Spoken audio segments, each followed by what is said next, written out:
We're going to talk about the domain of a rational function and then vertical asymptotes.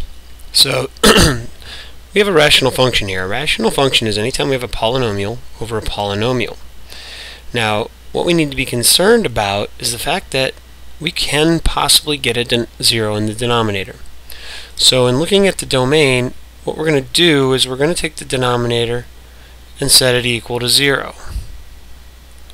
In this case, we have a quadratic.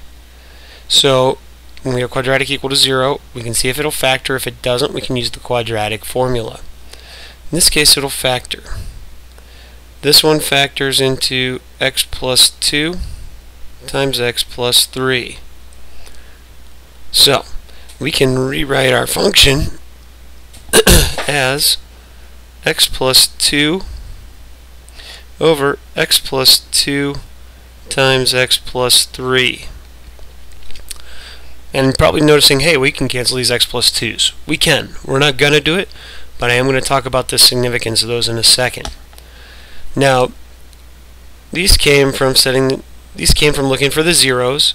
So the places where it's 0 is x equals -2 and x equals -3. So we don't want to include those in our domain.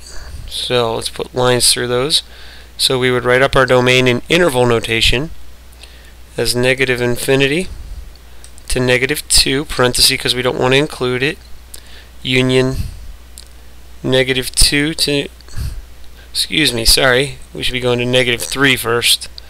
We always want to do this in order, -3 to -2, and then union -2 to +∞. So there's our domain. Now, a lot of times when we have something that makes a 0 in the denominator, it creates what's called a vertical asymptote. So what that means is we have a place where the graph kind of blows up. And you can take a look at that with your graphing calculator. Right now we're just talking about how to find them. So we have possible vertical asymptotes at -3 and -2. The reason I say possible is because we have something interesting going on at -2. If you have a number that makes a 0 in both the denominator and the numerator that's of the same multiplicity, that means it's repeated the same number of times, then what we have is what we call a whole. So there's actually not a vertical asymptote at -2. There will be one at -3. So the equation for the vertical asymptote is x equals -3. So we have a vertical asymptote at -3, and we're actually going to have a whole.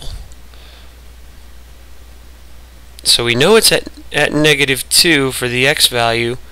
The whole is actually, we could actually find a y value because it's actually a single point that's been removed from our graph. The way we would find this is we actually would cancel out those x plus 2's, and we'd get 1 over x plus 3. These are almost the exact same functions. The only difference is -2 is in the domain of this function, it's not in the domain of ours, which is why I'm not using equals. So if I were to plug -2 in for x, I'd get 1 over -2 plus 3, or 1 over 1, or 1. So we have a whole at x equals -2, or at the point -2, 1. So that's how we can find the domain of a rational function, write it up in interval notation, identify the vertical asymptote, and also look to see if there's a whole.